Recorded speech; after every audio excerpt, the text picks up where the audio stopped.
Hello, my friends. Have a little bit of rage music today. So,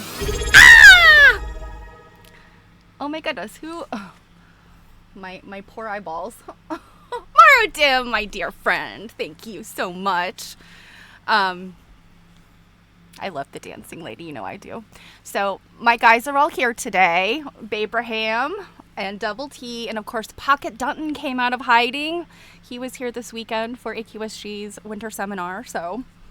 All right, guys, you're gonna have to sit down and listen like everybody else. So, oh boy. Let me turn off my fan. Okay. Hopefully you guys can hear me okay. I had to adjust volume stuff this weekend, and it was a crazy weekend. It was a really cool weekend. It was a disappointing weekend. There's so many things happened, so many emotions, so bittersweet. But let me start with the good. So this weekend was American Quilt Study Group's winter virtual seminar, and myself and several of our friends, friends of the show, friends of Quilt Nerding, helped make it happen with the help of a lot of other people. Many hands went into making it, having it be pulled off. And it was, it's always so fun to see something like that, and to hear people, comment on it and talk about, they had a great time, they learned a lot. Oh, that just, be still my heart. Any kind of educational situation where people are eager and willing and excited to listen and learn and take notes and participate and comment. Oh my gosh. Anybody in education in the training industry can tell you that, seeing that happen, that transfer of knowledge and people getting excited about learning, has got to be one of the most rewarding things. And it's why I went into a career of training after I left human resources. So, yeah, and I learned some things. I saw some things. It was really great. I didn't get to see everybody's presentation because I was a room monitor. So I was, doing the things like checking people in and making sure people, muted their microphones and stuff like that. But I did, because I was helping several speakers. I got to hear some really great talks. And so just a quick rundown. Our friend Tara Miller, who her company is called Quilt District. She's a lecturer. She does commercial stuff, patterns, retreats, all kinds of stuff. She did a lecture about Jean Ray Laurie, and Jean Ray Laurie is like a cake TV hero. I loved her so much. We lost her way too soon. I'm very sad I never got to meet her. I knew about her when I was very young because my mother followed her and I think she had one of her books. And so that was exciting. And day 2, Tara did the same. So that was Saturday that I monitored her lecture. And then day 2, she did the same lecture again. And guess who showed up? Jean Ray Laurie's son, Tom Laurie.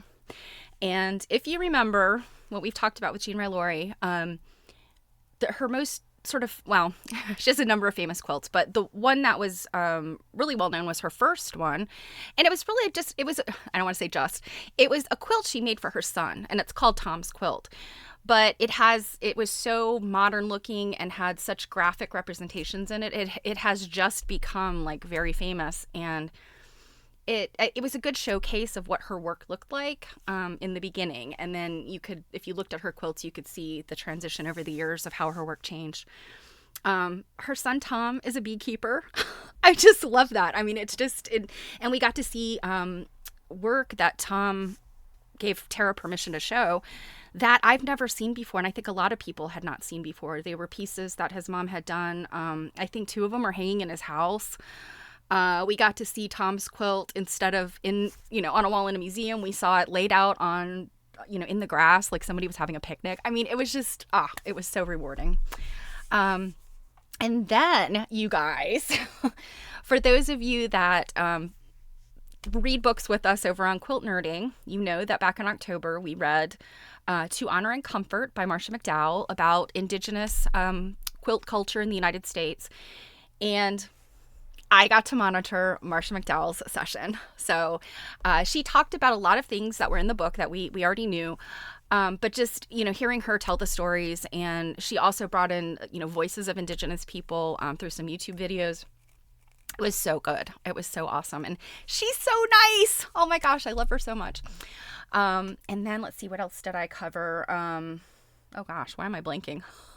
It's terrible. This is what the Swiss cheese brain from this weekend. I covered our friend Susan Jerome. She is curator. Oh gosh, I can't remember all of her titles, but she's in charge of some textile collections at the University of Rhode Island and at University of Connecticut. And she's just a textile. She knows a lot. So she did a textiles 101, and she showed looms.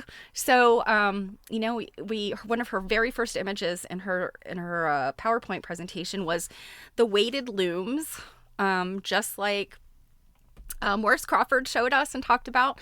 So, it's really good feeling when you're sitting in something educational and you're soaking up all this knowledge, but you also see things you already know. Like, that's really also very exciting. So a lot of fun. And now I'm thinking like, oh gosh, what was it? Oh, there was a research session that I sat in, and it was specifically about writing, scholarly articles, specifically for the AQSG Journal and one of the other publications. So it was really specific to AQSG, but lots of people attended. Lots of people were interested in, doing research and looking for ways to get started. So that was very interesting. And I was taking notes the whole time. So I have a bunch of resources, websites and stuff written down. So I'm going to share those another time because they're really good stuff, but they're kind of, this is kind of not the stuff that's on my mind today. So yeah. And one thing that happened with the seminar, unfortunately, I didn't get to go to. You guys know I, of course, canceled the show on Thursday because of stuff. And I went to a concert with my husband that night. And if you follow me on Instagram, you saw I posted. So I didn't get to go to the meet and greet session, get together on Thursday night. But what they did, and Jill, I think, is supposed to be here, and we'll probably talk about seminar a little bit tomorrow on quilt nerding. But I think, if I remember correctly, I think it was a suggestion of Jill's to do some type of like breakout sessions. And so AQSG used their like the corporate Zoom. And in those the higher level of Zoom, you can do breakout sessions. And so, we had, in the planning of this, we had come up with a bunch of different breakout rooms that we thought people would be interested in. And the ones, there was one about Terrytown, if you wanted to talk about this past seminar, one for Portland, which is this year's seminar, one for a makerspace for people that actually make quilts. Not all quilt historians make quilts. So, there's a place for those people to go. And every single person that I talked to said they really enjoyed it. They had a good time. Something like that is not, it's never going to be as good as sitting in a room, like physically in real life with people, but it's the next best thing, in my opinion, to be able to, jump into a virtual room with just a handful of people, like you're sitting at a table, just having a conversation. So I'm really looking forward to us being able to do that more often, because I really think people would respond to it and have a good time. So that's the good part of this weekend. Yeah, I think that, all of us that were involved in sort of the administrative inner workings and all that stuff on the back end are super tired right now. It's amazing how just sitting in a chair, monitoring stuff and sending things and responding to emails and text messages, all that stuff is like really exhausting. It's like the cognitive load on your brain, that takes calories. I don't think I think about that very often, but doing heavy cognitive load kind of work, and sort of, rushing around, that burns calories, but it depletes your reserves. And, you have to kind of refresh yourself. You have to get your energy back. So yeah, I think after this stream, I'm going to go deal with something else that happened this weekend. And then I'm taking a nap. Yeah, so while I'm, doing all this stuff for the winter seminar, my kitchen sink decided to just be like, yeah, not going to drain water anymore. So I'm running back and forth between dealing with a clogged kitchen sink and my computer. So yeah. And then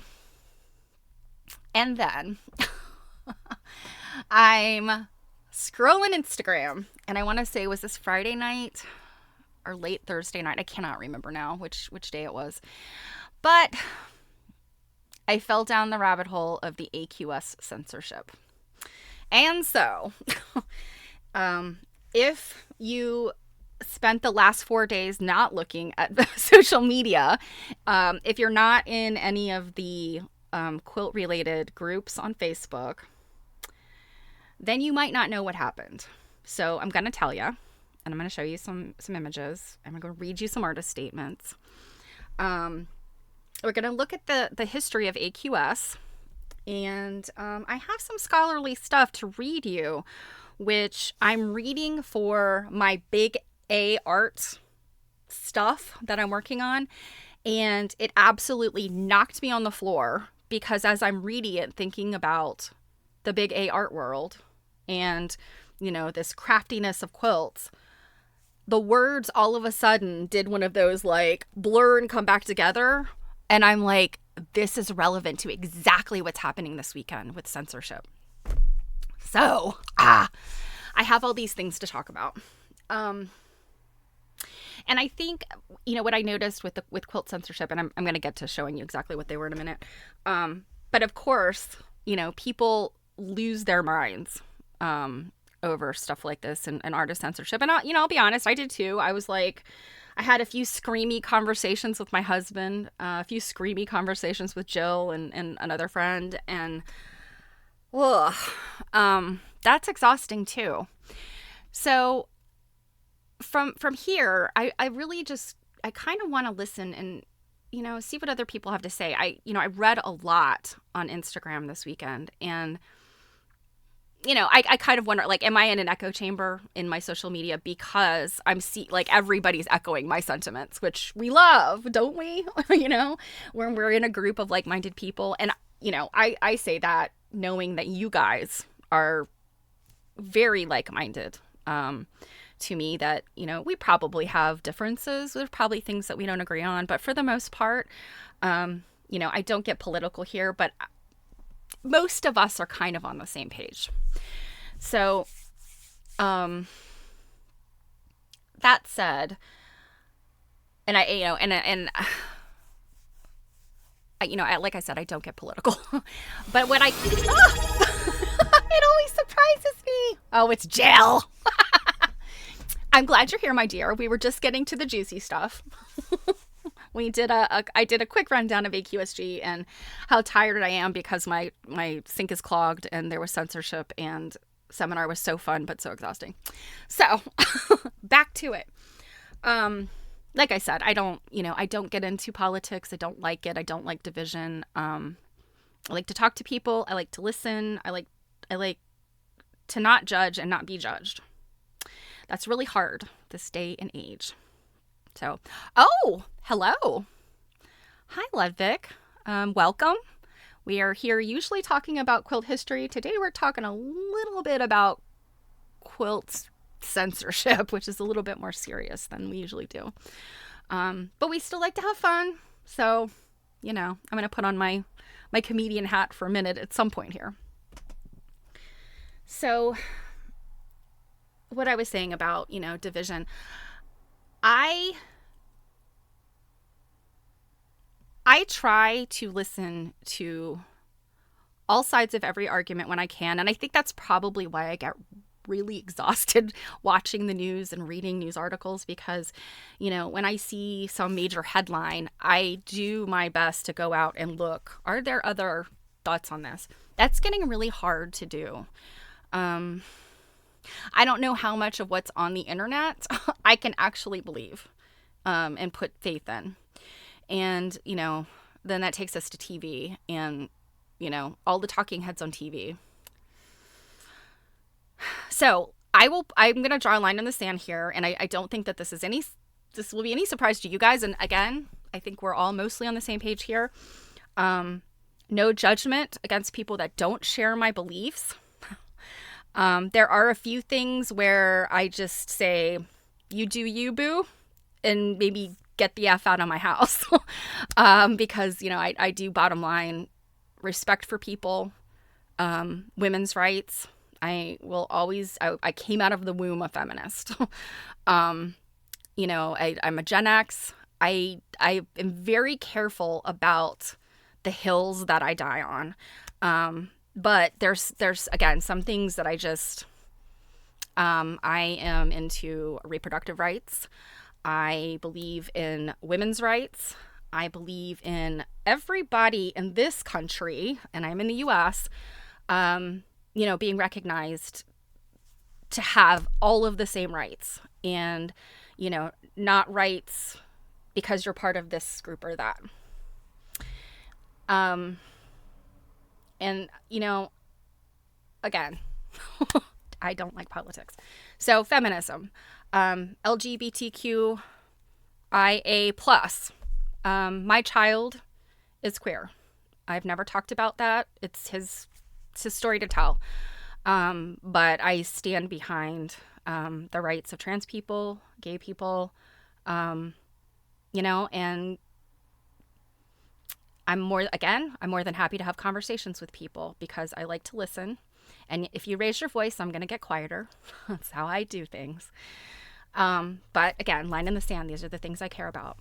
I care about children. I care about animals. I care about the elderly. I care about all kinds of disenfranchised people. People that don't have access to help.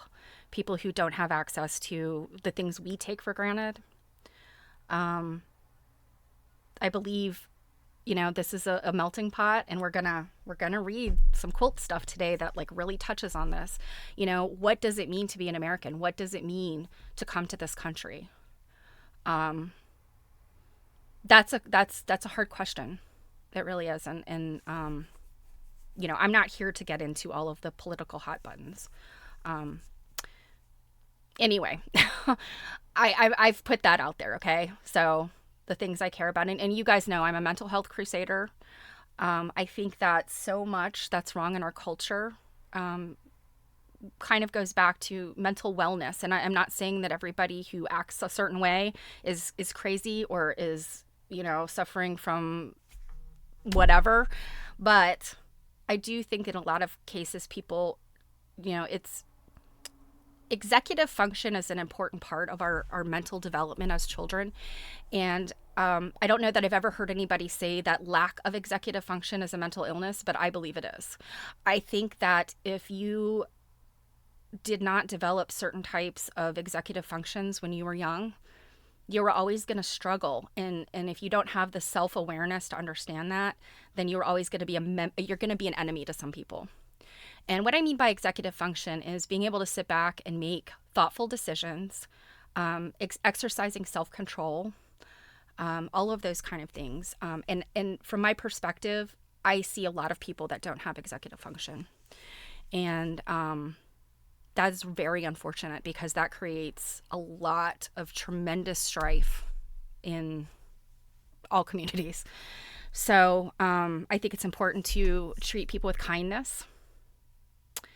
And, you guys know I'm a lover, not a fighter. The thing about Gen X is we do pick our battles, but push me to a certain point, I will come out and you will regret effing around and finding out. I'm going to put it that way. So that's my line in the sand. And that's it. I don't intend to get any more political than that. So let's talk about what happened. What happened was AQS pulled some, excuse my language, I'm gonna curse today. I try to keep it clean, but AQS pulled some shit this week. Or it's actually, technically they pulled this shit a minute ago, but it came out this weekend. I think again, Thursday. They censored 2 quilts out of a show. It is a SAQA show. And Studio Art Quilters Association of SAQA. I'm a member. and it's studio art quilts. It is for art quilters, and other types of textiles. The show was called oh God. Let me make sure I get it right. It's about the color red.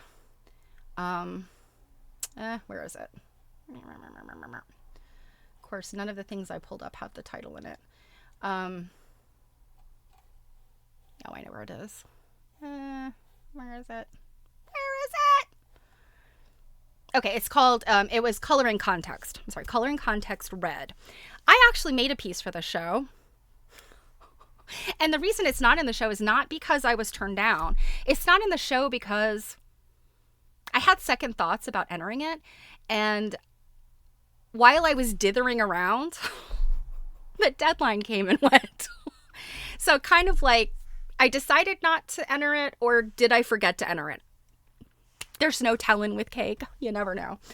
But it is a really powerful show. I think the color red is not my thing. I don't know if you guys knew. I worked for Target for a lot of years. And, you know, the uniform at Target is red and khaki. I threw away every article of red clothing I had when I left them. So the color red is not my jam. But the color red is very striking. It sends a message. It's, you know, in nature, red can be an attractant, you know, hummingbirds to red flowers. It can be a warning sign, poisonous berries, you know, so red can communicate all kinds of things. So I think that's what the intent of the show is about, to really explore red as a color. This show traveled, oh goodness, where am I? Okay. This show traveled, it was at the International Quilt Festival in Houston, which was recent. It traveled across Australia, most recently. And, I don't know how they do their traveling exhibits. You know, even being kind of close to museum people and, you know, an organization that has traveling exhibits, I still don't know how they do all that stuff. Jill and I are actually going to be interviewing our friend Alicia later this month on Quilt Nerding, and she is a museum director, and I think she will tell us some of this stuff. So I actually have questions for her about how all this stuff happens. But anyway, this show, Red, I'll just call it Red, it toured Australia. And, you know, I sometimes look at Australia and think they're like yes, February 18th. Thanks, Jill. So February 18th, tune into Quilt Nerding, Tuesday nights on YouTube. So again, it's traveled Australia. And I always think of Australia as being like the US just on the other side. And, you know, but I mean, I certainly know there are cultural differences between Australia and the US, but we also have a lot of similarities, I think. And, you know, so when something goes down fine in Australia, I think, yeah, it's going to go down fine here too. Not so. So this show has been traveling for like a year now, I think. And what happened was Sakwa was getting ready to pack everything up from the other travels. And again, I think the very last place before this situation that the show had been exhibited was in Houston. So they're packing it up, and they get communication from AQS that, like, we're gonna not accept 2 of the quilts in the show. And Sak was like, huh? Come again?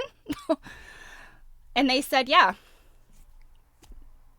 We'll take the show minus those 2 quilts, or we'll, you know, you don't have to send the show. So Sako went to bat for the artists. You know, these are member artists, and AQS said no. So without further ado, let me introduce you to the artists and their work. And what I'm going to do is, first of all, if you guys remember from Quilt Nerding, what Mary would always say, and Jill also says on Quilt Nerding, is like, share, follow. We want to support artists. We want to lift up female artists. And you know, you do that with the social currency on social media. You know, and this is the positive stuff. This is the good part of social media, is following and uplifting people and talking about the good. So let me show you first Laura Shaw's quilt. And let me make sure I got, okay. So hopefully I don't want to cover anything up, but this was her post when this is last spring, when her piece was accepted, I think, into the show. So I realized that there's stuff covering it up, and I will look at kind of the quilt without the banners. Let me. Oh, wait a minute. Let me grab this link so that you can go directly to Laura and follow her. And what I would say, as I show you this stuff, don't bother these quilters. You know I can trust my usual my usual gang here. But as you can imagine, when this news came out, these artists were inundated. And in fact, Laura had to post a request for people to like knock it off.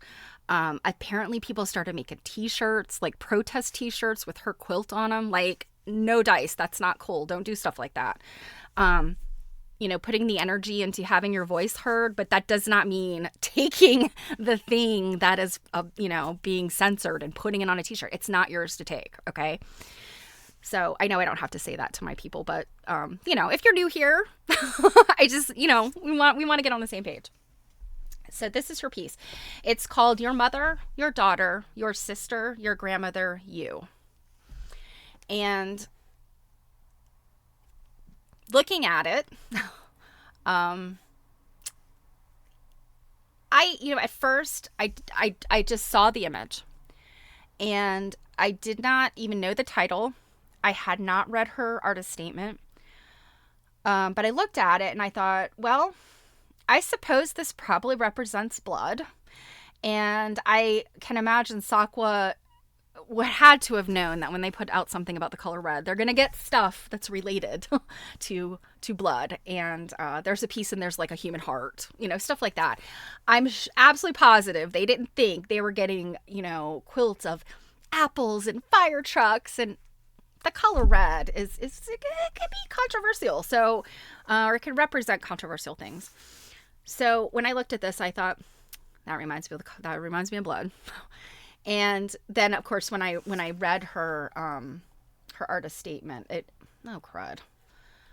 when I read her artist statement, that is indeed the case. So I'm going to read her artist statement, and then we're going to look at the other artist, and then we'll come back to them. So, this is her statement.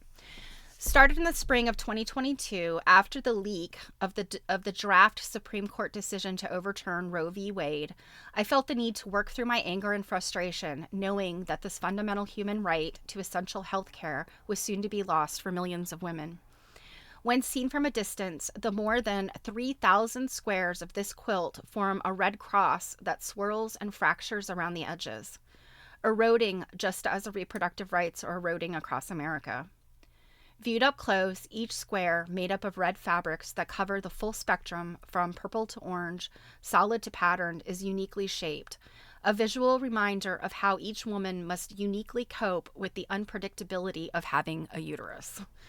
From miscarriage to infertility, failed birth control to traumatic birth and delivery, and how all women collectively depend on and benefit from access to safe, legal reproductive care and legal abortion. Now, you end the sentence there and don't talk about Roe v. Wade and abortion. I feel there's nothing controversial about this quilt. If you're a woman or if you're a person who was born with a uterus, you can recognize, like, you are in a group of people, 50% of our country has a uterus, and you have experienced at some time in your life all these things. Having a period, you know, and all the things, the stuff, you know, miscarriage and infertility and giving birth. You know, I realize not all women, not all uterus havers, you know, give birth, but a lot of us do. And, you know, there's a lot of you know, illness and disorders that women suffer in silence from. because they either don't have access to, quick and easy access to a, gynecologist or doctor, and they don't get care, and, things go bad. I am lucky. I have not had reproductive problems, but some of my very, very close friends have lost nearly full-term babies, early hysterectomy in their 20s. I mean, just stuff. And I've been there for those friends, and I've seen the pain, and I've seen, what they go through. And so this is a woman's curse, right? There is a reason why just about every culture recognizes, having a uterus as being the most wonderful thing in the world, because it can create and bear life. And it's also the biggest curse in the world, because it is. And I don't have to tell you guys why. So there's that. Now, to finish her statement. So, access to safe and legal abortion. As I cut and stitched up each block, I thought about how this disastrous decision, rendered by 5 men and 1 woman, will impact us all, women most directly, and our families by extension. The Red Cross is an internationally recognized symbol of protection and care offered to all in times of conflict and disaster. I can think of no better symbol to represent this unfolding calamity for American women, for those they love, and for those who love them. So I think this is a really powerful piece. When I look at it, having read her statement and what my initial, reaction to it was, I think this is a brilliant piece, and I think it says a lot. It says so much. And, then reading her artist statement, I think and I don't speak for all women, but I think I'm safe in saying that a lot of us can be on the same page as me with this. So that's Laura Shaw's quilt. Now, and let me real quick go to Laura's. Okay, this is what the quilt looks like without the banners, by the way. This is her website. And the good news is this quilt has been acquired by the International Quilt Museum in Lincoln. And I will be there in April. And I don't know if they'll have it on display, but I'm hoping maybe I can see it up close. Because I didn't go to Houston, and obviously I have not been to Australia recently, ever. So, yeah, I'm looking forward to hopefully being able to see it. So let me give you Laura's website. Yeah, Jill, she announced it this weekend that it was acquired. Okay. Now, I saw Laura Shaw's stuff. So I immediately, of course, posted a reel like, rah, AQS, boo. And then I remembered why I've boycotted them for a decade. And we'll get to that in a minute. But I don't want to give short shrift to the other artist. And like I said, I don't agree with it. I don't understand it. But I do see why people could have an issue with this. However, Yvonne Eiten Scott, who is a Canadian, and let me make sure that we have her Instagram so you can follow her. And I'll tell you, her piece was acquired by a private collector.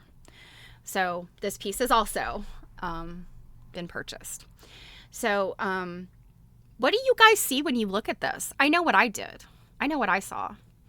I'm going to read you what she says about that, but I want to read you her artist statement first. But, I showed this to my husband, and he never really said anything, but I kind of feel like he was sort of nodding his head, and I kind of feel like he got where I was going with this. Because I've given birth, and as my son was gestating, I looked at all the pictures of, what was going on in there. And I was really interested, from like a body, I'm always interested in biology. And so, yeah, to me, this absolutely looks like something, birth-related, uterine, for sure. But again, that's my frame of reference. That's just my frame of reference. Now, Yvonne, I think I'm going to have to read her artist statement off of this. So her artist statement is short and sweet. It's called Origin. And she says origin is about a beginning, the beginning of new life, a star in the galaxy, the brewing of an emotion, a budding relationship, a new disease, a new direction in life. Regeneration, eruption, evolvement. As each layer upon layer tells its story, explosions between the layers emerge as tentacles reaching out for connections of materials, human contact, feelings, or experiences. So, oops. Come on now. There we go. So that's her statement about this work. And again, what baffles me, she did not mention anything about pro-life, pro-choice, babies, birth, women. She just calls this origin. And so let me read you this piece that she posted. This was yesterday, I think. So she said, "What do you perceive in my piece? As I was creating Origin, I wanted to work in a completely organic way without any perceptions of what it may become. My only boundaries were that all my materials would be red and the size and the shape. I began by stretching my linen fabric on copper piping that I had bent into this shape. I then started in the middle with free motion embroidery and then let the piece evolve as I layered, stuffed, quilted, felted, folded, beaded, and stitched mainly wool fabric." So you can see like this is like felted wool, and I'll show you her website in a minute. And you'll see this. This is how she works. This is like what her pieces look like. So I wanted the viewer to engage with the piece as they moved in to examine it. I have loved hearing from so many of you and what you first saw. Some of you even got to see it exhibited at the International Quilt Festival in Houston and across Australia. Some of those messages included an erupting volcano, a disease, a severed arm, stab wounds, and a part of my body after my 5th child. Don't let anyone else tell you what to think. Art should be open to interpretation, to evoke discussions, but not censored from others who cannot make up their own mind. So I think that statement also, a beautiful statement. And, from the heart of the artist, I mean, you not all artists want to tell you what to see or tell you what to think. A lot of my work is that way. I will often mention, this comes from, this place, or this is about, this is a series on mental health. I say those things, but I expect people to look at my work and react to it from their own frame of reference, and if you don't get it, if you think it's stupid or ugly, or that's cool. My own father says, I don't get this art shit. He said that to me when I was 18. And I've just assumed he is not going to look at any of my artwork and have any nice things to say about it. So some people you just can't reach with art. So yeah. And let me see what you guys have said. So Jill says, what's really hysterical is that AQS was wanting to keep those quilts hidden. Whoops. And not making a splash, but what happened was the exact opposite, and then these quilts are becoming superstars. Exactly. Yeah. And that's what's funny to me is for whatever reason, we don't exactly know why they wanted to keep these 2 quilts out. They succeeded in making these 2 quilts the most famous, Yvonne's piece, I don't know that I necessarily will call it a quilt. It's a textile piece, although it has quilting in it. So these 2 pieces of work, they have made them the most famous pieces of work in 2025 thus far. So good job, AQS. I'm not here to bash AQS, okay? But I perceive their decision to be a bigoted decision. So what I'm going to say is, good job, AQS. Your bigotry was beneficial to these artists that you wanted to censor, because not only have these 2 pieces of work been acquired in pretty amazing ways, the International Quilt Museum, that's a big deal. And, private collectors, my God, we never want to turn them away. I have a couple of private collectors that I'm like, God bless you. You helped me pay my electric bill. So there's that. Samara Dim says, I'm baffled. We aren't talking about bananas and duct tape. These are both artwork. Artwork isn't consent with the art. It's an emotional reaction, positive, negative thoughts. It simply is. Absolutely, 100%. Mod art. Oh gosh, girl, I know you had a great piece hung, I guess, was that this weekend or late last week. So I know that you were very excited about that, but you are a fellow Sakwa artist too. And you follow this, and she says, I love, love, love Yvonne's piece Origin, all those stuffed wool parts. I love that it's not overtly political and lets the viewer see and feel their own feelings. Yes. That to me is why I loved this piece too. And Robin says, if you happen to look at all the quilts in this collection, you can seriously question why these two quilts. Indeed. Does someone on the AQS board have issues with these two women? Now, we don't know if it's the AQS board. But yeah, somebody has issues with women, 100%. And I'm going to show you more. And so we can, this is not the first time AQS has censored quilts. This is not the first time AQS has censored quilts made by women and about women. And this is not the first time that AQS has censored quilts that relate to women's bodies. So yeah, somebody in Paducah has a problem with women's health, women's rights, women's bodies. So before we get to the other quilts, I want to read to you Sakwa's response. Now, first, Sakwa said, hey, y'all, we know this is a problem, but give us a minute, okay? And the end of the story is at this moment, what I would consider a quote unquote happy one. Again, these two quilts have been acquired, one by the International Quilt Museum, one by a private collector. And Sakwa, the board of Sakwa, unanimously voted to pull the red exhibit from all of AQS's shows. So 2 thumbs up, Sakwa, for being on the right side of history, for listening to your member artists, because all of us said, I mean, I read, again, a lot of stuff this weekend. People were saying, like, why Sakwa? Kick them to the curb, what, And I kind of looked at it as, like, again, like, not going to bash Sakwa either, because I'm a member, and, I stand behind that organization. But I do have to say, hey, Sakwa. Now, over the years, we're talking about a completely different board of directors, a completely different executive director. So it's not like I'm talking to the person who's in charge now, but fool me once, shame on you. Fool me twice, shame on me. Sakwa, this is the 3rd time one of your exhibits has been treated this way that we know of. So I think this has happened one time too many. But I am absolutely pleased, and it makes me feel some hope that Sakwa took a stand, and Sakwa said, no, we're not going to let you censor these two women, and we're going to take the show away. So let me read you what Lilo said. Lilo Bowman is the Sakwa president. At this time, she's the board president.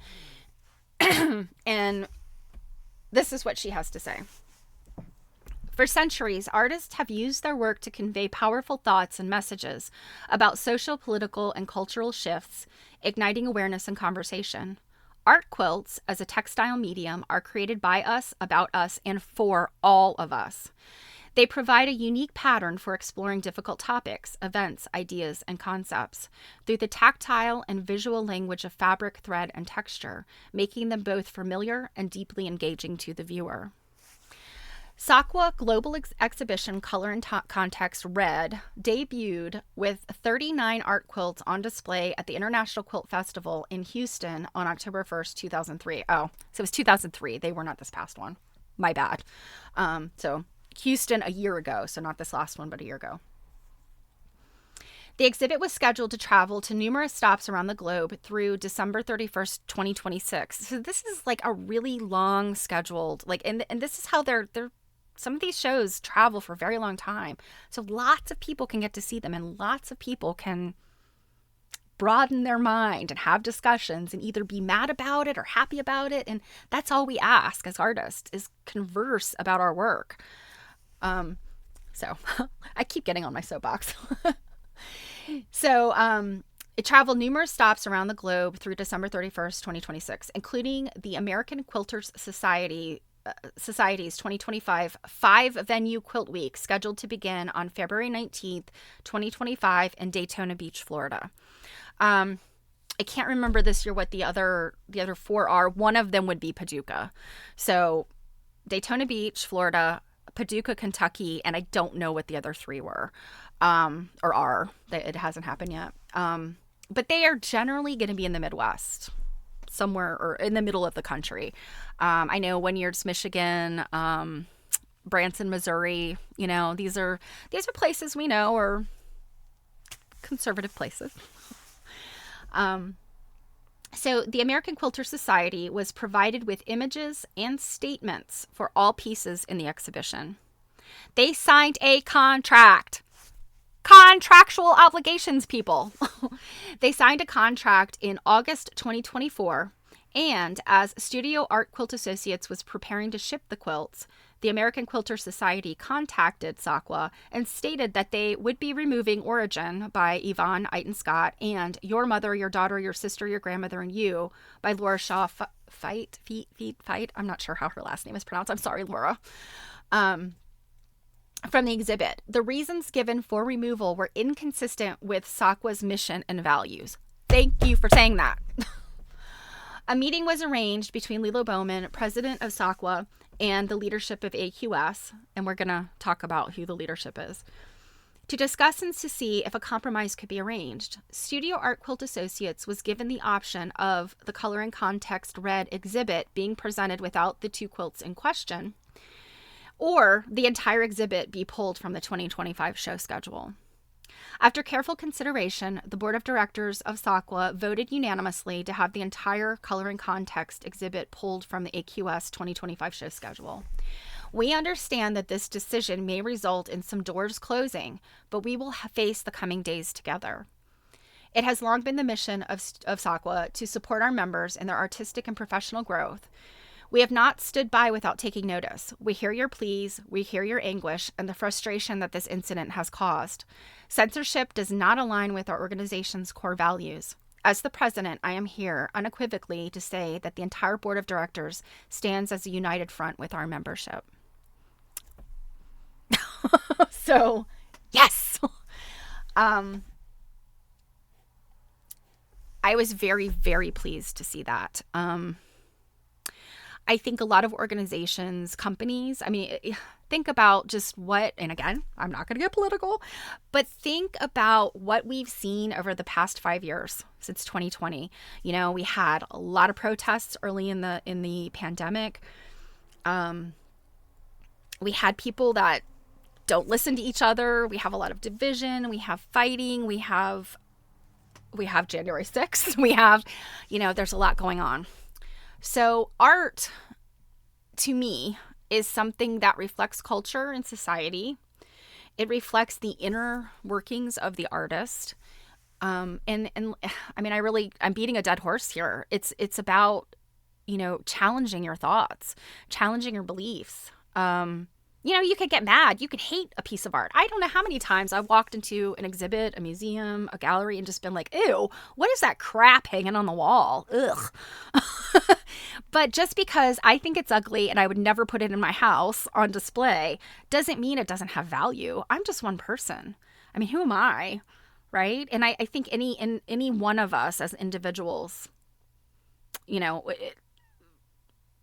small efforts can have big implications, but also small beliefs can go nowhere and they can fizzle. And so, any one of our individual, dislikes or anger about something, it can die down and it can go away.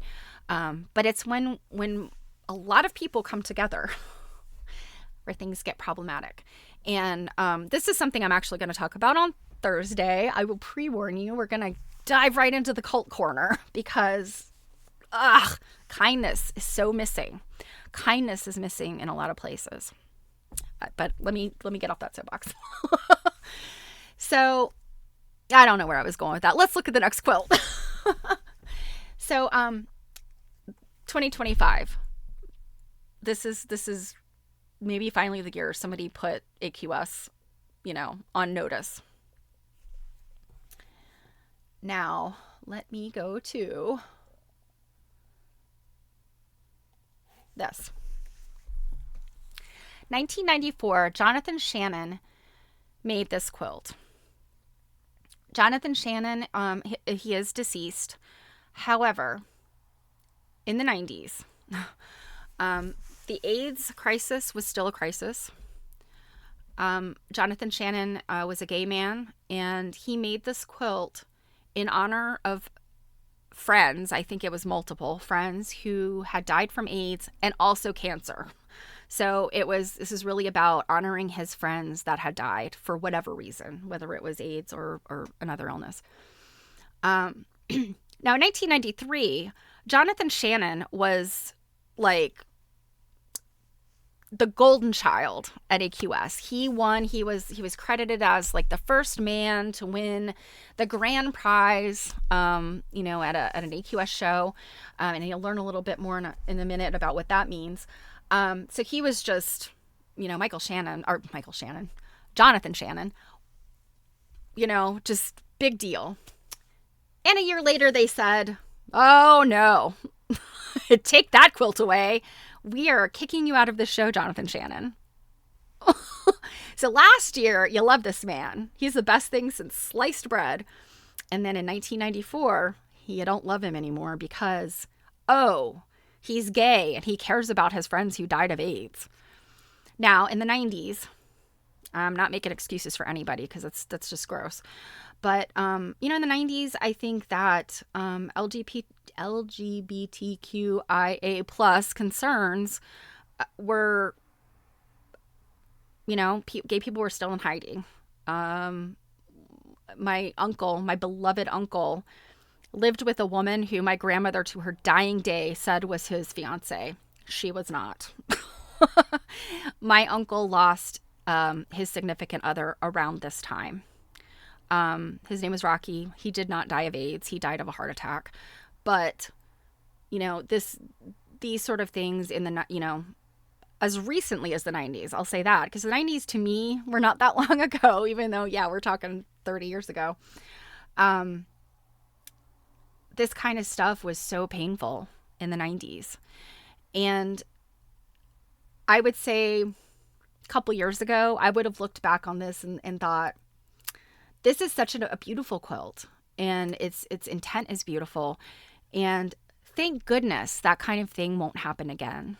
That would happen to Jonathan Shannon. Oh, Cake, you were so misled.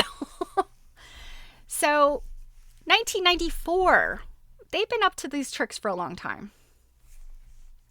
Now, the next one is by, let me find it. Oh no, I hope okay. The next one that they censored was this quilt. Hollis Chatelaine is an African-American quilt artist. She makes these beautiful portrait quilts. And I feel bad. I remember when this happened, and I feel bad because when everything was happening with Yvonne and Laura, I completely forgot about Hollis's quilt. Now, this is the way she describes this. I'll just read her words because I can, she says it better than I can. So it's called Burkina Bay Mother. Is a piece I made honoring mothers. We all have them. We wouldn't be here if we didn't have a mother. This beautiful woman was taking care of her child and working at the same time, both with elegance and grace. I photographed her in Burkina Faso, and I love the smile on her face. Women do, well, I think there's a typo in there. Women do this every day throughout the world and are rarely recognized for it. So she says this image is created only with quilting and was unique and a first as it was made in 2003. It was also censored by a major quilt magazine because it showed a woman's breast. Cool. I'm such a rebel. So yeah. And I still see people lose their mind about people breastfeeding their babies in public. Now, for the people that have an issue with that, perhaps your mother never nursed you. Sounds like your mother must have not even held you. But the thing is, we are all born of mothers. We all have or had a mother, whether we love our mother or not. The boob, the uterus, all of us have been attached and connected with those things. We have, as human beings, been attached to our mother's bodies. We, human beings, caused your mother to grow an extra organ. That's what placenta is. It is an extra organ. Your mother not only gestated you, your mother carried an extra organ for 10 months or so, So babies, of course, are born early. But whenever I hear people hating on women, I just think, you must hate your mother, and I hope she doesn't know that. Because if your mother loves you and you hate images like this, it might break your mother's heart. Like, wow, Mario Dim, Puritan women fully expose their boobs to nurse their children. If a Puritan can get over it, then we can too. Yeah. Yep. Exactly. Sherlock, I saw you in there.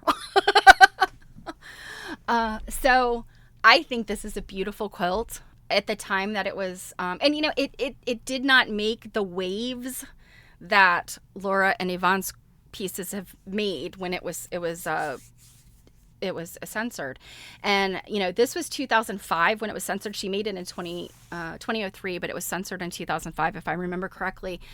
And 2005, the Modern Quilt Guild had not started yet. Voices in quilting were much different 10 years ago. They just were. So, or no, God, not 10 years ago, 20 years ago. So yeah. Now the next quilt, I completely forgot to pull my link back up. So I'm going to put myself back on screen while I search for it. The next one, I'll tell you the story while I look for it. So the artist, her name is Kathy Nida. I think I'm pronouncing it right. I always feel bad when I try to say people's names, and sometimes people's names are pronounced exactly like you think they are, and sometimes they're just not.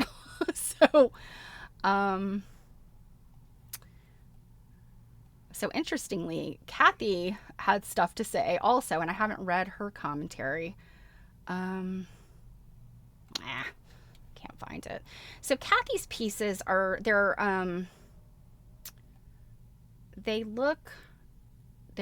sort of, I don't know, like cubist kind of, or I don't know. They're the look of them is just very different than these other pieces, and that's great. That's what we want. We want to look at different kinds of art. If we look at the exact same things all the time, we're not expanding our knowledge. Ah, dang it. I had it pulled up this weekend, and I think I think this is it. I think. And if it's not, it's similar. Okay. So, and let me grab Kathy's website too. Ah, crud.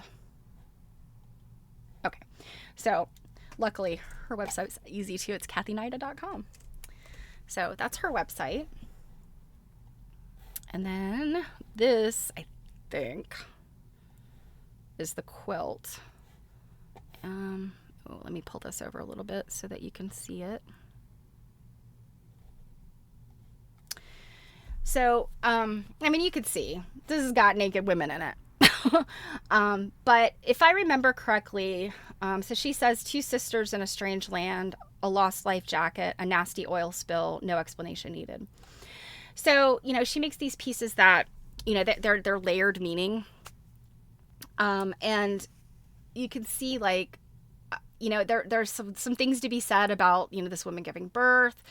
Both of these women, are standing in this river. There's all kinds of stuff. There's this strange, like, head root like. There's something down here, sort of in the bowels of the earth. You've got, rocks and fossils and things. Very layered meanings here. Now here's what happened with this quilt, if this is the one. The exhibit that was at AQS that year, and this is 2016, it's a little less than 10 years ago. The show, and I apologize, I don't remember the name of the show. Actually, it might have been this, People in Portraits, Sakwa Global Exhibition. That might have been what it was. It probably was. So Kathy had 2 quilts. All of the artists in this exhibit had 2 quilts. Oh, Megan, hi. Kathy had a piece censored in my local Mancuso show 20 years ago. Yep. Yep. So the piece, which, again, she acknowledges, naked women, people lose their minds over seeing boobs. Somebody saw it. It was on display. Somebody saw it, had an absolute hissy fit because they claimed they saw a phallic image in the quilt. And the way the story goes is that Sakwa was like, what? And literally at that time, the board leadership of Sakwa took the high resolution image and for an hour poured over every pixel of this quilt and could not find a penis because guess what? There isn't one. Kathy Nida was like, hey, y'all, stop censoring my quilt. There's no penises in it anywhere. But alas, they said, no, we're not going to show this quilt. Somebody had a hissy. And guess what? Guess what else? We're not going to show your other quilt because this show has 2 quilts by every artist. So we can't have you in there with just your other quilts. We've got to take both of them. Are you kidding me? Yeah. Okay, I promised. I promised I'm not to, I'm not here to, I'm really not here to bash AQS, but I just do not understand. So let's see. Oh gosh, you guys have said things. So Robin said, exactly. Puritans can flop a boob out, And the thing is, like, I really wonder, when did this I think a lot of it has to do with 20th century, mid-20th century pornography being an issue, and people like suddenly sexualizing breasts. And I'm like, you know what, dudes, if you're a boob man, great. Good for you. I got it in spades. Hope you enjoy. Look all you want and then talk to my face. But for whatever reason, people sexualize breasts. And I've always wanted to know, why can men take their shirt off and I can't? It makes no sense. Aren't we all humans with similar body parts? Maybe they're not all the same, but similar. Men have nipples. There's no reason for men to have nipples, but they have them and they display them proudly. So why can't we? All right, back off my soapbox. So Modart says, proud Sakwa pulled out of it entire. Oh gosh, hold on a minute. Let me pull this chat down. Let's see. Sakwa pulled out in its entirety. AQS is a private entity. Yes, we're going to talk about that. And yes, they can invite whomever they wish. The problem is they signed a contract after they saw the photos of what was coming. We may need to defend a suit. Dues may need to go up. I'm hoping Sakwa steers future shows toward art shows, galleries, etc. Maybe less quilt shows. But you guys know I'm biased towards art venues, museums, etc. Agree, Mod Art. I'm with you. Jill wants people to sue. So Megan, I already read that Kathy had a piece censored in Mancuso at the Mancuso show. Sherlock, okay, but also people do not lose their minds over naked ladies in far night galleys. Oh, but sometimes, Sherlock, they do. Sometimes, I mean, we have seen situations where, like, the ancient Greek statues have had to be censored. So, Marot, and pointing out the consistency of censorship isn't bashing. Yeah, absolutely. Robin says, I argued with my mom about this very thing when I was 10 years old. Yes, Robin. All of us who probably could have been lawyers when we were 10 and came out of the womb as feminists. I love you all. You are my echo chamber, and I love you. So now let's talk about AQS. I want to show you a video first. Let me find it. This one, this. Where is it? Okay, here we go. So this is a video from 3 years ago. And first of all, I will tell you that AQS was started in 1984. Actually, you know what? Let me do that. Let's talk about AQS first, and then I'll show you this video.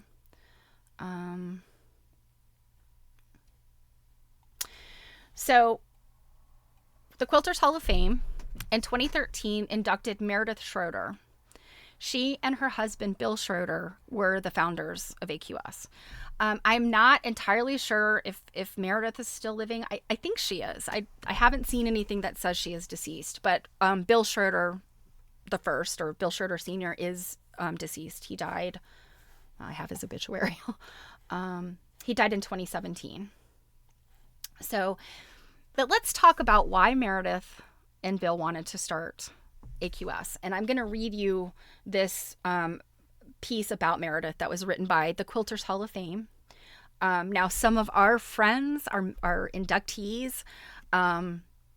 I am, and I know the Quilters Hall of Fame people. I have donated materials to the Quilters Hall of Fame. I donated some Sally Garrett prints. So I have a lot of respect for them. They are friends. So what they have said about Meredith Schroeder: in a career that has spanned 3 decades, Meredith Schroeder has played a critical role in molding the way we all perceive today's quilt community. Meredith's first experience with quilting came in 1983 when she attended a regional quilt show in Bell Buckle, Tennessee. Where is that, Druid? I don't know where that is. I've never heard of it. What she would experience at the show ignited a passion for quilting that still exists today, to this day. At the same time, she was both amazed by the quality of the artwork on display, and disappointed at the manner in which the quilts were displayed. Okay. In addition, at the show, she was surprised to see that the best of show winner only received a blue ribbon with no accompanying cash for her extraordinary quilt. Meredith decided to start an organization that would promote the work of today's quilters and reshape people's perceptions of quilting. She wanted everyone inside and outside of the quilt community to understand that quilters were our established artists, or accomplished artists. I can't read today. She wanted everyone inside and outside of the quilt community to understand that quilters are accomplished artists. This drive led her to founding the American Quilter Society in 1984, a membership organization. Put a pin in that. Membership organization. Put a pin in it. Membership organization with the primary goal of promoting the accomplishments of today's quilters. AQS's work has impacted today's quilt community in a number of different ways. In 1985, Meredith and the AQS team introduced the quilt community to a new format of quilt show based on her desire to present the work of today's quilters as works of art. All quilts on display of the show were exhibited as works of fine art. You guys seeing the irony here? All quilts on display at the show were exhibited as works of fine art would be displayed in a museum. The show also set a new standard for quilt show prize structure. The winner received $10,000, which was groundbreaking at the time. And yes, in 1985, I was in middle school, and I would have thought $10,000, I mean, it was a significant amount of money in the 80s. So to think about, that you as a quilt artist could have, this prize for your quilt was a big thing.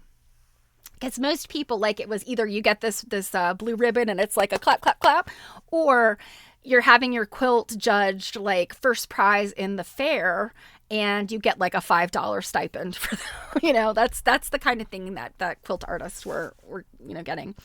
Bell Buckle, Tennessee. It's in the middle of Tennessee, south of Nashville. Okay.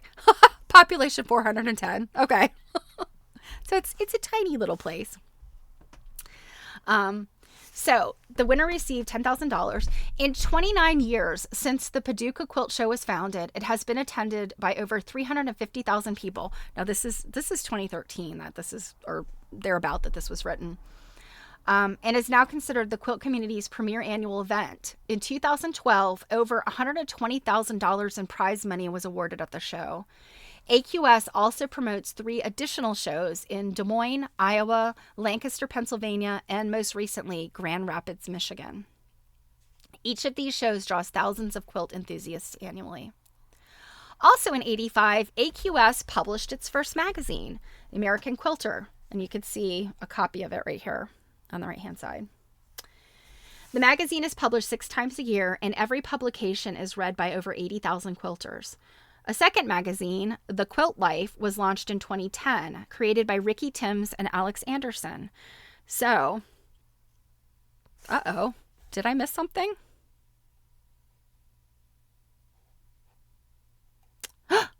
Quiltish, my feed just got paused for censorship. Mine too. Same. Yep, I got the notice too. Same. Bananas. Considering the violence shown on the video games, the game, and we're here talking about What in the hell, you guys? I'm assuming it's because I'm showing stuff. I didn't get anything, so.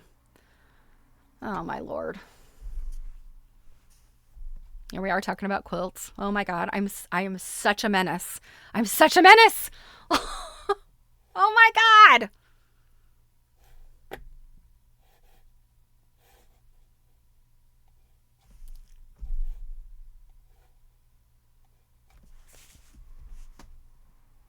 What's happening here?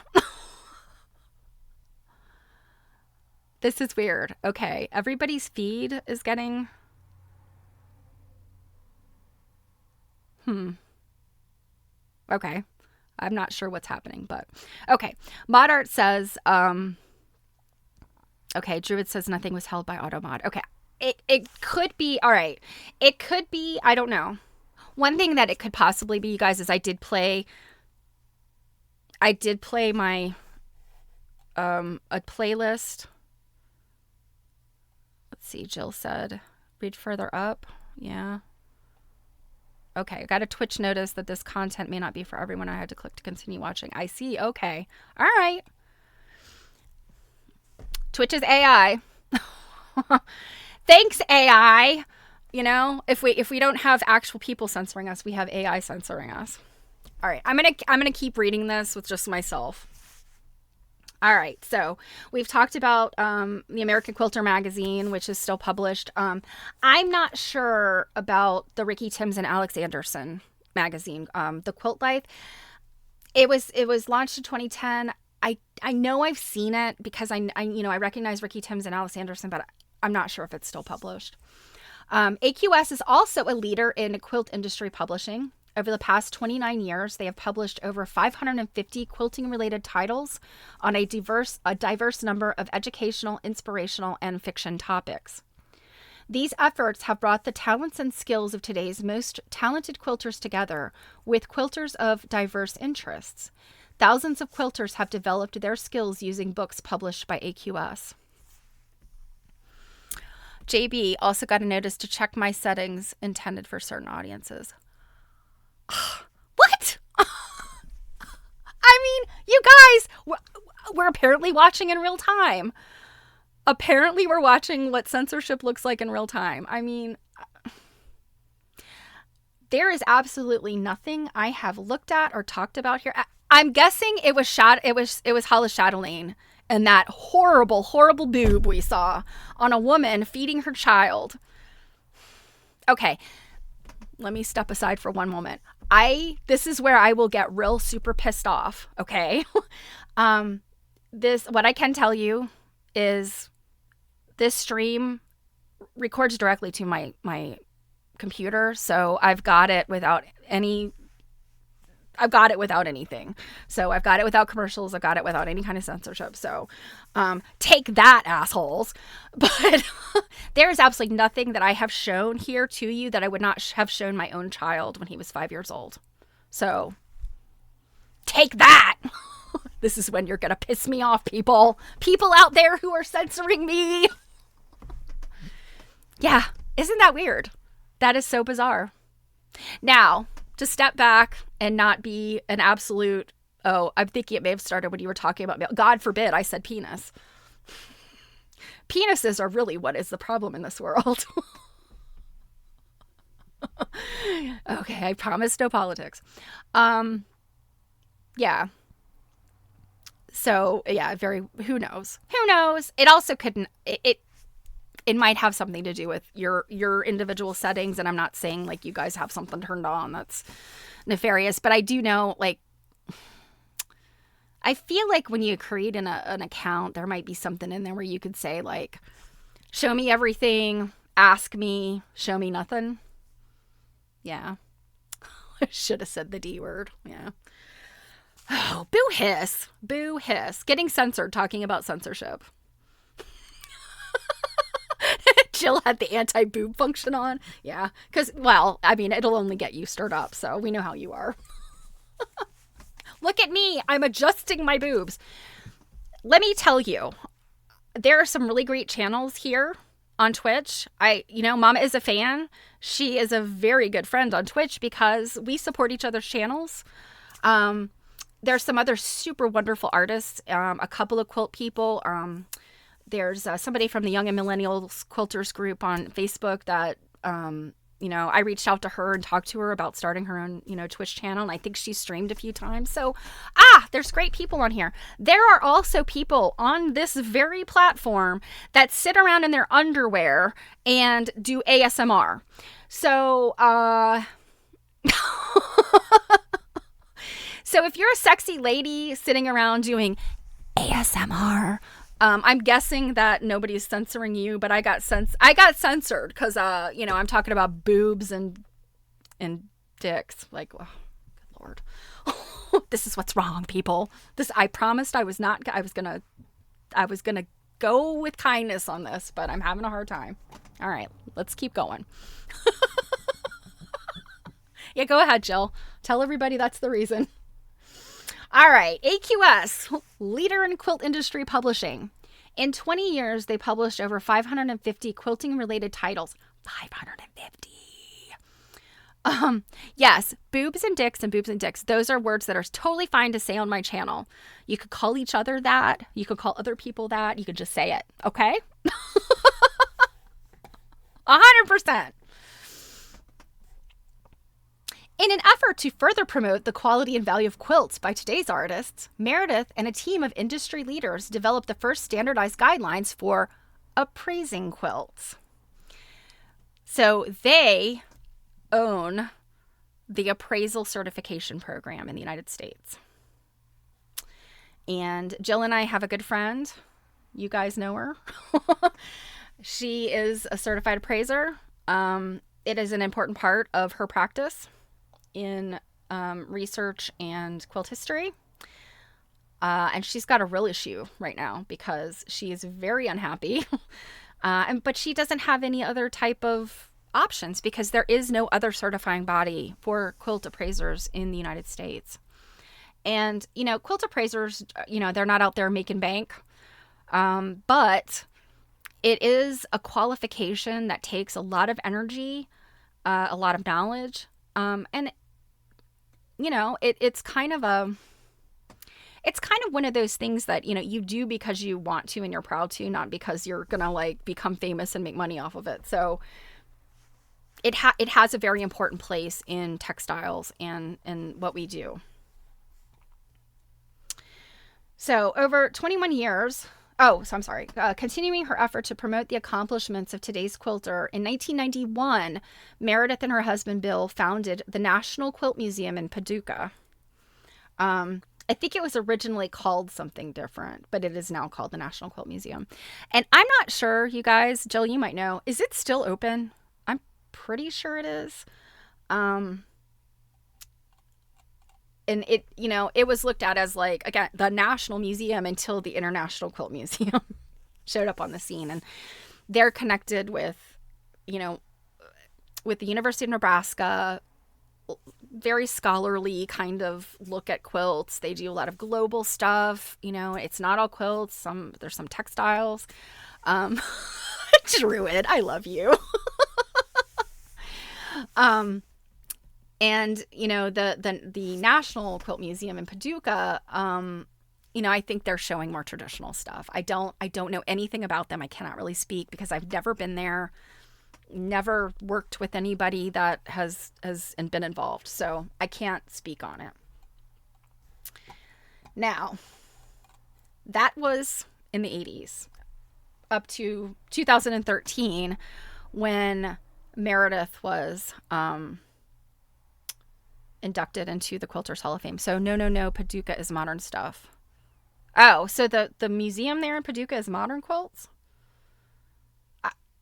Well, okay, they take in the winner of QuiltCon every year. Okay. So I guess when I'm saying, okay, well, I mean, the winner of QuiltCon, those are very modern quilts, but I guess what I was meaning was not old quilts, but traditional. Yes, both traditional and modern. Okay, yeah. That's what I thought. I used the wrong words. So, yes, thanks, Mod Art.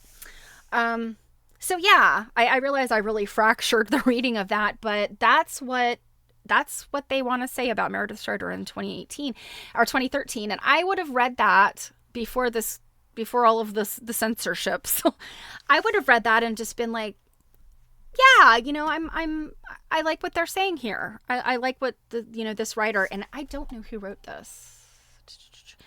This must have just been somebody on staff, or it just hasn't been attributed. Most of these inductee write-ups have somebody's name associated with them, but I don't see one on this one. So it might have been somebody on staff. But anyway, I would have read this and just sort of been like, well, this sounds great. Let me look into AQS. So let us look at, I'm going to go back here and look at this. So this is their media kit for this year. And I wanted to pull this up because this is their family of brands. This is not, some piddly little thing here. They've got a lot. American Quilter, Quilt Week, which is all the shows, Quilt TV.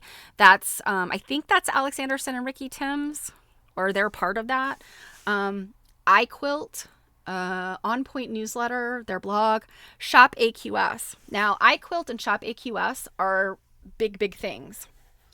At the risk of promoting them, which I'm not trying to do, you can see the capitalist enterprise here. And I'm not begrudging people. I am not begrudging businesses.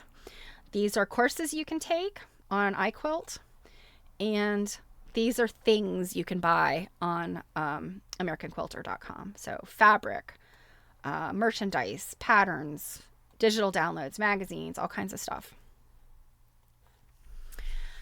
So no surprise, they're a moneymaker. Now, remember I said put a pin in that membership thing. So to put this in perspective, I'm a member of SAQA. Mod Art's a member of SAQA. SAQA is a nonprofit. They answer to a board of directors. AQSG, American Quilt Study Group, same thing. They are a nonprofit. They answer to a board of directors. We as members get to vote on that board of directors. We could easily say, we don't like your decisions, SAQA or AQSG, and we're going to vote this person out, and we're going to put up another person that we believe would be a better leader. That's how membership organizations can and should work. AQS calls itself a member organization, but it is not a member organization as defined. I mean, I don't know if there's necessarily like a hard and fast legal definition of membership organization. But I think it's a bit disingenuous because a member organization is driven by its members. And again, if, AQSG, we talk about this a lot. If we're not serving our members, we've got a problem. So like Jill and I are working on, virtual and digital things because, we're finding ways those can serve our members. And SAQA does too. You want to listen to your members. And pulling the show. They listen to their members. AQS is a private business. It is run privately. So first of all, they are not beholden to anybody who is a quote unquote member. And again, I'm using that term loosely because people are not members of AQS. People are subscribers. There is a difference. If I put out a Patreon and you guys say, Stephanie, I'm going to give you $5 a month to be on your Patreon. I might have a Patreon soon, guys. Would you think about that? But again, assume I have a Patreon and I'm going to give you $5 a month and you're going to be on my Patreon. I'm making that money. I'm not sharing it with you. And if you don't like what I do, you can get the heck out, right? Now, if my Patreon were a member organization, you all could oust me because you don't like how I behave and you can install another cake. So, these are the differences in how organizations are run. SACWA is not run as a commercial enterprise for anybody to make money. It is run as a membership organization that supports artists, and they put on shows, they have publications, they have resources for artists. And again, if we don't like how the board operates, we have the power to say, no mas, it is time to vote you out. This is not so with AQS. So as a private company, they are not even beholden to Wall Street because, if you're a public company, you have certain, public corporation has certain requirements. But this company does not have that. They can do what they want. And FYI, they're a family business. Now, I have nothing against family businesses. However, you can get, I don't know what's the word I'm looking for because lack of diversity is not the right word. I guess it's lack of diversity in thoughts and opinions. When you have a very nuclear family-run business, and when it gets this big, you have this very nuclear group of people, and they have an allegiance to each other, right? They are very united, typically in family businesses. Now, not to say I haven't seen family businesses just, erupt, but typically when you've got a business that's going to have some kind of controversy and it's run by family members, they come together and they hold on to this unit. I have worked for family businesses. I've seen this happen. Is not good. The one family business I worked for is no longer a business because the family dynamics put the business in the ground, unfortunately. So think about that. Now, let me show you the YouTube video. And again, I want to reiterate, I am not here to bash AQS. I am here to clarify and help you understand. And again, you guys, my regular crew, you guys know this stuff, right? I don't think any of this is much of a surprise to you, but there's a lot of new quilters, on the block, and I want to make sure that, kind of everybody's on the same page, and really understands what it is that we're experiencing. So Hello, everyone. Hopefully by now okay, this was 3 years ago, by the way. So this is 2022, 2021.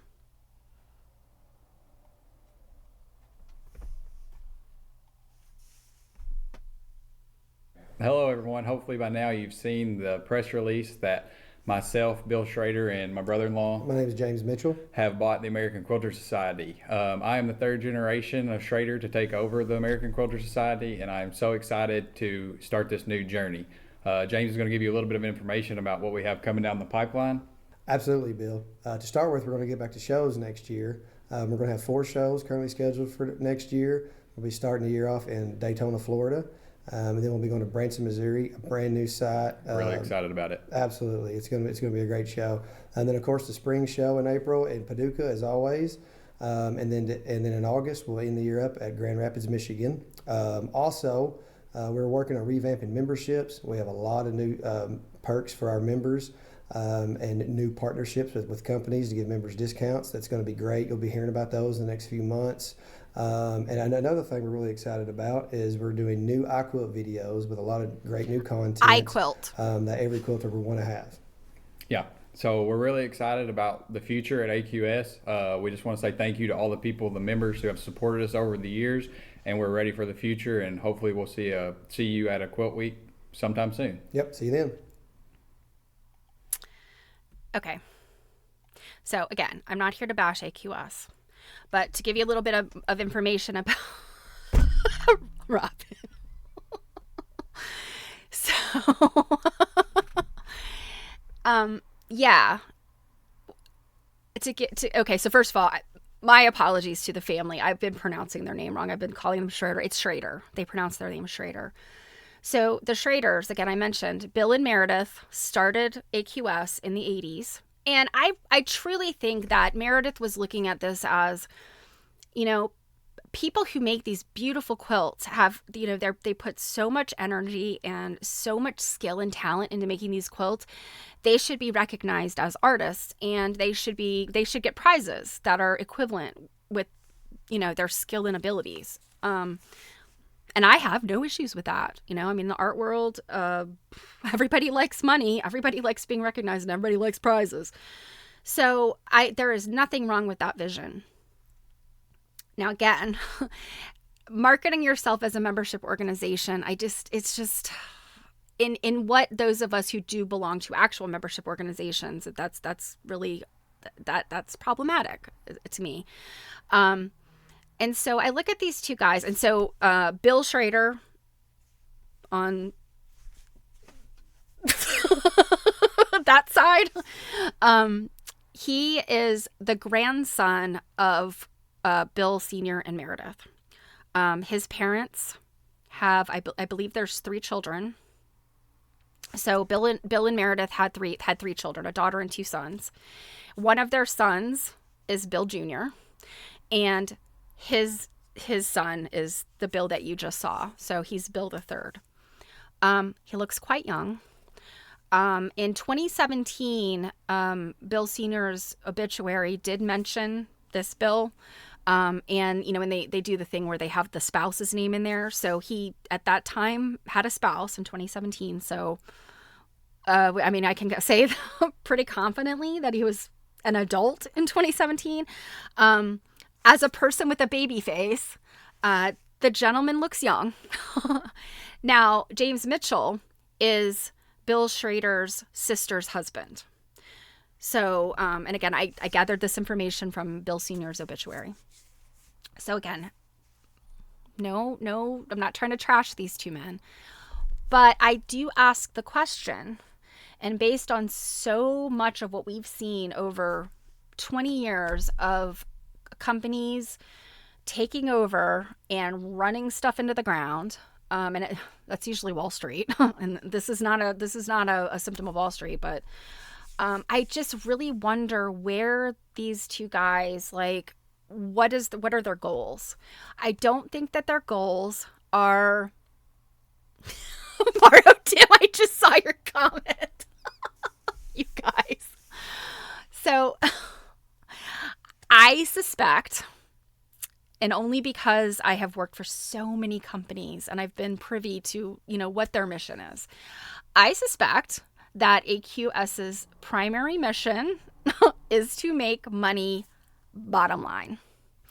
And that the quilters who benefit from their shows by winning prizes are just the icing on the cake. At this point, AQS has, sponsorship of all of the major quilt companies, the fabrics, the notions, the patterns, all the stuff.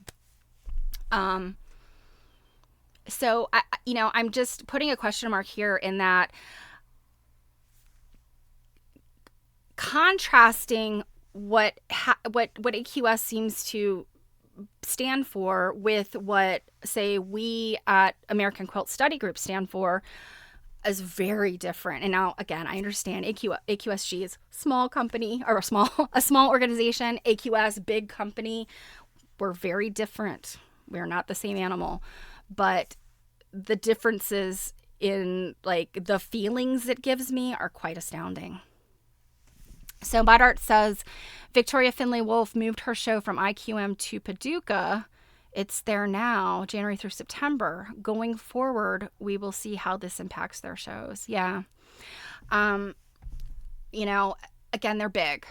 And like I said, sometimes our voices of dissent, our individual voices of dissent really don't do much. They fizzle. They can fizzle. But when you put lots of little voices together, that's when you actually make change. So, you know, I know my one reel that I did like late Friday night, I think, it actually had a lot of views. I was really surprised. I was like, I put stuff out and like 10 people like it. And I'm like, yay!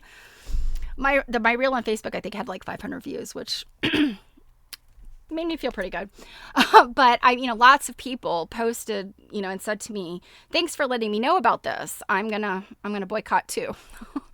So I don't know. I think it's important to send a message to companies. Vote with your money, vote with your time, vote with your focus and your attention. Now, like I said, I've been boycotting them for 10 years since the Kathy Nida stuff. I did make one exception. Last year, I think, I purchased their magazine because our friend Amy Pabst was in the magazine and her quilt was on the cover. One of her, and if you don't know Amy Pabst, look her up. Her stuff is so amazing. Her show is at the Virginia Quilt Museum right now. Our friend Alicia at the Virginia Quilt Museum, I think, did or is going to do an interview with her. I'm drawing a complete blank. Jill probably knows. So yeah, I made an exception because a friend was being featured, but I would make no other exceptions for AQS. I'm interested to see what happens. I certainly hope that this isn't going to be like Hollis Chatelaine, Jonathan Shannon, and Kathy Nida, which is where everybody had a conniption, all the stuff, and then we just go on business as usual. They're okay, the 7th. Okay. Yeah. So yeah, check out Virginia Quilt Museum. Like I said, our friend Alicia is the executive director there, and the website's good. They have they'll have information about the event if you search. I think was it virginiaquiltmuseum.org, or you guys know how to Google. I don't have to tell you. And Druid put Amy's Instagram in there, so yeah, go follow her. She's been posting some just stunning stuff lately. So that's kind of everything. Let me make sure there wasn't something else I wanted to show. Oh, here's something else. Oh, what is this? What is this, Jill? What is this you have shared? Ah, okay. It's the Virginia Quilt Museum thing with Amy. Yeah, so show up. Yeah, sign up for that and show up. We want to support Amy. We love her. Her quilts are so amazing. And if you aren't familiar with Amy's work, again, go to her Instagram. Your mind will be blown. And Jill too. We have had the oh yeah. We've had the pleasure and the honor of like being able to hold Amy's quilt and like put our face right up to them and look at them. It's micropiecing, so it's very tiny, but they're just amazing. So let me see. You know what? Let me show you while I'm at it, because I really love to show off the things that don't get shown. Oh, Jen, Mickey's and Musings got to see Amy's exhibit on Saturday. Awesome. Okay, Jill. Jill will send me messages a lot of places. Sometimes I get a Facebook message. Sometimes I get an Instagram message. Sometimes I get a message in my Slack. Also, she texts. Sometimes she calls. This might be the first time I've gotten a Twitch, an important Twitch message from her. So let us look at one more of Jonathan Shannon's quilts. This one is called Shadow Gay Men's Chorus. This was 1995. I know I do. And you know, again, it's got the rainbow. You know, there's I don't think there's an artist statement here, but you know, I think you can imagine from the you can imagine from the title that, you know, what this is about. And it's got the red ribbons. What the hell? How does stuff like that happen? It happened to me this weekend. I don't know how and why. So, like I said, you know, the AIDS ribbons, it's got a lot of information here. It's also got this very traditional log cabin work around the edges. And what they say, so Jonathan Shannon died in 2017, and the San Jose Museum acquired his collection. Now, San Jose was in some trouble. So I don't know, you know, what the status of that is. It was there last year, this exhibit of his work. And like they said here, he was the first male winner of the AQS AQS Best of Show Award in 1993 with his quilt Air Show, which was made in 1992. Lots of people praise Air Show, but it's not controversial. So yeah, I'm not gonna keep reading this, but this quilt, I you know, I really love it. It's got a lot of things, you know, that kind of remind me of other quilters that I really love. So yeah. Now, I wanted to kind of sort of end this with some reading out of this book. And I don't have a dust jacket. This book is called Quilt Culture, and it is edited by Tornsey and Elsley. Can't remember their first names. It's Judy Elsley and... No, I'm sorry. Yeah, Judy Elsley and Cheryl Torsby. See, Modart says, I'm sad for all the Sakwa peeps and supporters who booked hotels and are looking forward to Quilt Week. Yeah. Yeah, I'll be honest, I've never really had a super desire to go to Quilt Week, to go to Paducah. Not really even all that interested in Houston myself. Not to say that I don't want to look at beautiful quilts. I just, those kind of those environments, just, I don't jive. I don't jive with those environments. I love QuiltCon, but even the massiveness of QuiltCon is a lot for me. So, yeah. Now, this book, if you were an old-time quilt nerd, you have 100% heard things out of this book before. Mary Fawns loves this book, and particularly because there is a fantastic paper in here, which I'll read a tiny, tiny, tiny bit to you, along with the beginning of this. But the piece that I absolutely love in this book it's by a writer named Susan Bernick, and Susan E. Bernick, and her paper is called A Quilt is an Art Object When It Stands Up Like a Man. And Mary read pieces of that paper to us when she talked about Robert Rauschenberg's piece Bed, and some related topics in, you know, the idea of you know, women's work not being big A art. So the reason I have this book is because of that. And as I was reading and rereading some stuff, I went, there's so much in here that kind of dovetails with the censorship stuff. So I'm going to read you, this is the introduction. I'm going to read the first few paragraphs, and then I'm going to read you some stuff from Susan Bernick's paper. Now, this introduction, I'm not sure if this was written by, this is probably written by both of them, because then it picks up with one of Cheryl's papers. But this is the introduction to this book. And again, this is Quilt Culture. It is a group of essays put together by Cheryl Torsney, I want to pronounce her name wrong, and Judy Elsley.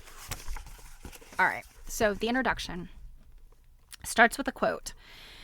You want to keep these things in mind, history and family, how they are often inseparable. In the 20th century, you may feel that all those things that went before have little to do with you, that they are made immune they are made immune to the past by the present day. All those dead people and conflicts and ideas, why they are only stories we tell one another. History and politics and conflict and rebellion and family and betrayal. Think about it. That's Whitney Otto, How to Make an American Quilt, which we know is from a bazillion years ago. But what? Her comments, I'm like, what? So, the project of this collection of essays is precisely that, to think about it. Being the quilt, its mode of production, its value to its makers and owners, its meaning in culture. For some time now, quilts have maintained their status as both art and craft, partaking in both high and low culture. Right, guys? Like, as I was reading this and rereading, I'm going, oh! Reflecting the provenance of their individual producers and their historical, ethnic, and geographical contexts. Friendship quilts, Baltimore album quilts, temperance quilts, crazy quilts, applique quilts, appearing in sources as diverse as documentary films, museum exhibits, children's books, and home decorating magazines. Quilts have become the blazon of the national consciousness, as well as a balm to our collective guilt over national tragedies. As Elaine Showalter suggests, the patchwork quilt has come to replace the melting pot as the central metaphor of American cultural identity. Deep breath, guys, because this crosses over into just all the things. And by the way, this book was published in 1994. Same year Jonathan Shannon is getting censored. In a very unusual pattern, it transcended the stigma of its sources in women's culture and has been remade as a universal sign of American identity. No matter who we are, we all want to wrap ourselves in a quilt, metaphorically speaking. Like those comfort foods of childhood, macaroni and cheese, peanut butter and bananas, tapioca pudding. Ew, I don't like it. Quilts provide a sensory experience that makes us feel good about ourselves. But it wasn't always that way. The history of quilts is, in many ways, the history of our country. Women quilted in various war efforts. As Patricia Minardi reminds us, flags are piecework. Remember Betsy Ross? And responding through applique quilts to the potential for social and political change.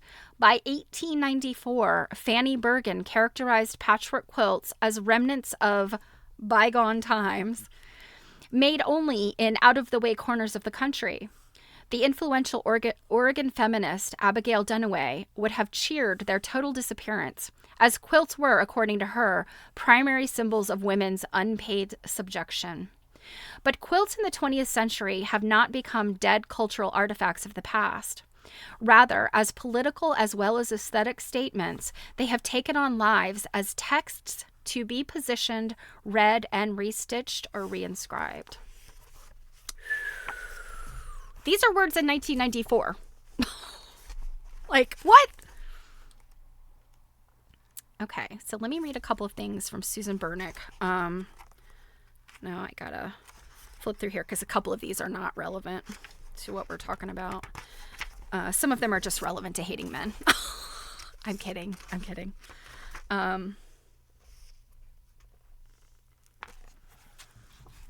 Okay.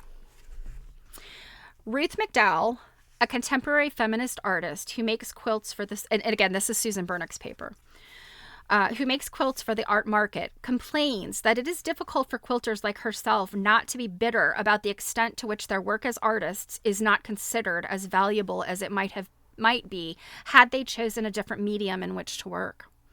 She acknowledges that there is a tendency to blame traditional quilters for this, which she also says is a tendency that must be resisted. On the other hand, she is angry at traditional quilters for being resentful of the relatively large sums art quilters make for their work, maybe in 1994. She is also angry that traditional quilters take exception to the unwillingness of art quilters to stay within the confines of established patterns and methods of construction. Choosing her words carefully, she continues, unfortunately, there's a lot of controversy that goes on between the traditional people and the ones who say, quote unquote, to copy exactly what they did 100 years ago is not getting us anywhere. And I wish these traditional people would not feel so threatened by these new things. Ruth McDowell. Torsney and Elsley. Let's see, where's the next one? Okay. This is how Susan Bernick finishes her paper.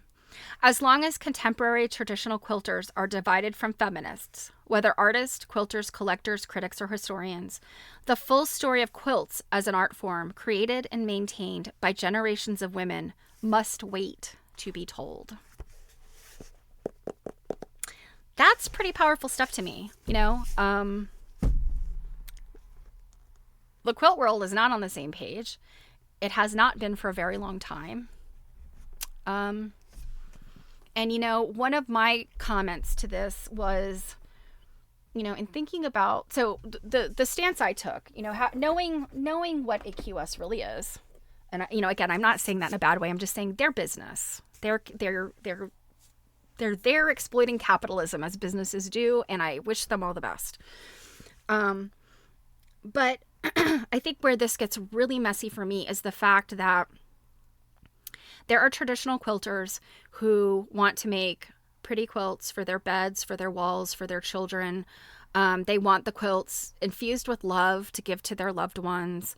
They don't care about messages. They don't care about controversy. They don't, you know, and they just want to make pretty quilts. And that's okay. I know a lot of people I hear bash those folks. They say, you know, oh, quilts have always been political. Yeah, they have. Quilts have always been political. Quilts have also been,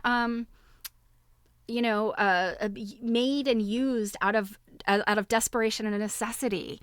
Quilts have been made, as objects to be admired, and an extension and reflection of the person that made it. She made this beautiful quilt. Look what a fine needleworker she is. She must be an exemplary woman, and you should have her as your wife. You know, I mean, these are all, there's so much wrapped up into quilts. And I mean, you guys know, I'm preaching to the choir right now. But, you know, this idea that, you know, that we have to separate the political from the pretty, or that we have to stand in division with each other, that's the part that really upsets me. And as an artist in mod art, I don't know if I could speak for you, but I kind of wonder if you feel this way too. When things like this happen, when people who are not capable, whether through maliciousness or ignorance, are not capable for holding space for art. And again, we've all said this. Nobody here has said anything different other than, yeah, art makes you mad, art makes you happy, art's ugly, art's pretty, but art is there to be discussed. So when you've got somebody who is not capable of holding space for that discussion, they need to bow out. They need to say, we are not that type of organization. We are not somebody who can sustain that conversation. Sakwa, you need to find somebody else to do that.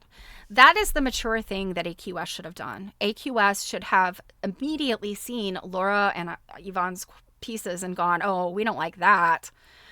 And they should have said, perhaps this show is not for us. But instead, they signed the contract and they said, oh, but not those two quilts.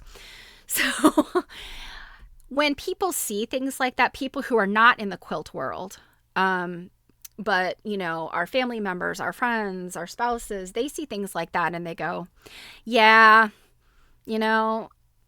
quilts are just crafty, like whatever. And who are these people that are trying to make quilts, be edgy and artistic? Obviously, that's not working out for them. And then that really denigrates what we are trying to do as artists. And there is room for both of us. There is room for people that are making quilts because we want to have them in galleries and museums, and we want to say something with our quilts. There's room for people that just want to make a quilt for their bed or for their grandbaby. It's okay. It's okay for both of us to share the same space. And that's what's most disappointing to me, that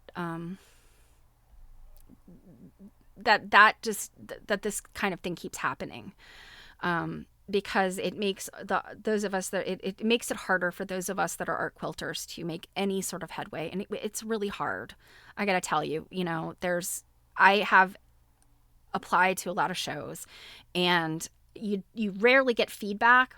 But what little I have gotten is, well, like a textile piece is not really appropriate because this is really paintings. And it's like, well, my work could be painterly, if I made it look like that.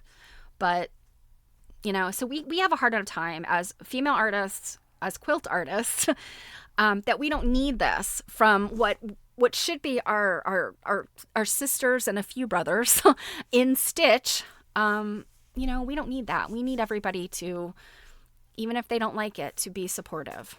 So Megan said, I had an acquaintance tell me she liked how I was carrying on a heritage of quilting, and I was kind of icked out. Like, which heritage was she talking about? Okay. Well, and Megan, I think that I would have asked, what do you mean by that? Tell me more. Tell me more about that. From the perspective of, I'm at least a 4th generation quilter that I can prove. I can prove I'm a 4th generation quilter. But, going back to that 4th generation, I can almost with certainty also tell you I'm a 5th generation quilter. So to somebody saying to me, carrying on the heritage of quilting, for me, that's a compliment, because it's very closely tied with how I present myself as a generational quilter. But I also can understand, like, what are we talking about when we're talking about the heritage of something? Let's see. Robin said, I did wonder about the impact of pulling the show would have on Quilt Week and the area businesses. I'll be honest. I don't think that this show being pulled is going to have much of an impact. It's going to impact the individuals, like Mod Art says, the people that are Sakwa artists that were, wanted to go and support the show and go and be there. They're going to have to make a decision. Do I still want to go to the show, or, am I going to try to get refunds? I have to tell you, I personally, if I had planned a trip to Paducah or any of the Quilt Week destinations, I would have canceled my travel plans. But that's me. That's a decision that I would have made. Yeah. So Robin says every quilt, whether it's made as art, big A art, little a art, or utilitarian, matters. Yes, all needlework matters. All things made by human hands matter. All things. Oh, I don't have anything handmade on my desk. All things that you can touch and feel that have been made by human hands matter. And then we take that thing that matters, and then we can talk about it and dissect it and ask what it means to us. That's what material culture is taking a thing and going, well, it's flat, it's got a puffy thing, it's used this way, it's, was handmade, it can also be made in a factory, all of these questions and things that you do when you examine an object, and then you get into the bigger context, like what does it mean in the, in pop culture? What does it mean in, the feminist world? What, there's very, very many layers of meaning when you kind of examine material culture. But yes, things made by human hands have value and have, I think, they're worthy of being considered. Now, are there things made by human hands that are utter crap? Yes, there are. You could just look at Craft Fail or whatever that that Instagram account or blog was. But still, they have, I think, a thing that comes from the hands of a human being is worthy of consideration. So yeah. And I mean, I guess I'm almost at a loss for words sometimes when I think about all of these things. So it's 4 p.m. my time. I gotta go call a plumber probably. I gotta go deal with my kitchen sink. It was draining this morning, but draining like this much at a time. And I'm just like, oh God. I gotta be able to use my kitchen sink, so I gotta go deal with that. Here's what I want to leave you with. Censorship is gross. Art is not there to make you happy and make you love it and think it's beautiful. Art is intended to evoke a response and a discussion and to challenge your ideas. And I'm not saying art is there to change your mind about anything. Art is there to challenge you and make you think, this is what my belief is. Why is this piece of art making me mad? And examine that. That's okay. That's what the point is. I think that it's important that we work towards not having division. Division is tearing us apart. Division has been tearing us apart for a really long time. And I will leave you with the fact, I know I promised no politics, but I will leave you with the fact that this is my belief. Is cake right? I don't know. The current political climate in the United States is a symptom of greater issues.